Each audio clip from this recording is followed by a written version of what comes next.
Assalamualaikum warahmatullahi wabarakatuh. Perkenalkan, nama saya Bayu Dedi Saputra Budianto dengan NPM 21032010005.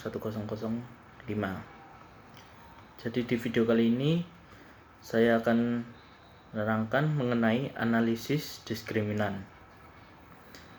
Analisis diskriminan adalah salah satu jenis metode penelitian statistik yang kerap kali dipergunakan oleh peneliti untuk membantu dalam memahami hubungan antara variabel dependent dengan variabel independen.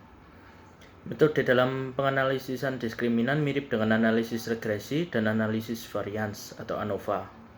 Perbedaan utama antara analisis diskriminan dan dua metode lainnya berkaitan dengan sifat variabel dependent. Analisis diskriminan mengharuskan peneliti untuk mengukur variabel dependen dan semua variabel independen untuk sejumlah besar kasus. Dalam analisis diskriminan, karakteristik variabel dependen harus berupa variabel kategori, di mana nilai variabel kategorikal hanya berfungsi untuk menamai grup dan tidak selalu menunjukkan sejauh mana beberapa karakteristik ada. Contoh variabel kategorikal adalah ukuran yang menunjukkan salah satu dari beberapa segmen pasar berbeda yang dimiliki pelanggan. Jadi, analisis diskriminan hakikatnya adalah teknik untuk menganalisis data penelitian jika kriteria atau variabel terikatnya bersifat kategorik dan prediktor atau variabel bebasnya bersifat data interval. Istilah variabel kategori berarti variabel dependen dibagi menjadi beberapa kategori, misalnya 3 merek komputer A, B, dan C dapat menjadi dependent categories. Tujuan dari analisis diskriminan sendiri adalah untuk mengembangkan fungsi diskriminan yang tidak lain adalah kombinasi linear dan variabel independen yang akan membedakan kategori variabel dependen secara sempurna. Ini memungkinkan peneliti untuk menguji apakah ada perbedaan yang signifikan di antara kelompok dalam hal variabel prediktor. Penjelasan ini juga mengevaluasi keakuratan klasifikasi.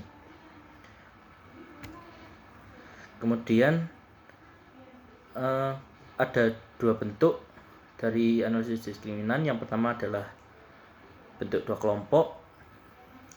Masalah umum penelitian melibatkan pengklasifikasian observasi menjadi salah satu dari dua kelompok berdasarkan dua atau lebih variabel prediktor kuantitatif. Ketika hanya ada dua kelompok klasifikasi, analisis diskriminan sebenarnya hanyalah regresi berganda dengan beberapa penyesuaian. Perbedaan terbesar antara analisis diskriminan dan analisis regresi standar adalah penggunaan variabel catering yang sebagai variabel dependen. Selain itu, analisis diskriminan dua kelompok sama seperti analisis regresi berganda standar. Kemudian bentuk yang kedua ada bentuk ganda. Jika digunakan lebih dari dua kelompok klasifikasi, tetapi analisisnya lebih rumit. Jadi jika ada lebih dari dua kelompok fungsi diskriminan juga lebih dari dua. Misalnya kita ingin mengklasifikasikan pemilih menjadi salah satu dari tiga kelompok politik, Demokrat, Republik, atau Independen.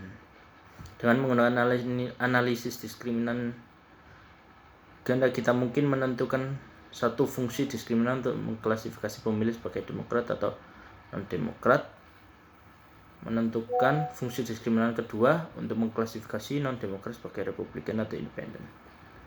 Kemudian tahapan analisis diskriminan adalah yang pertama, pada langkah pertama variabel independen yang memiliki daya pembeda dipilih.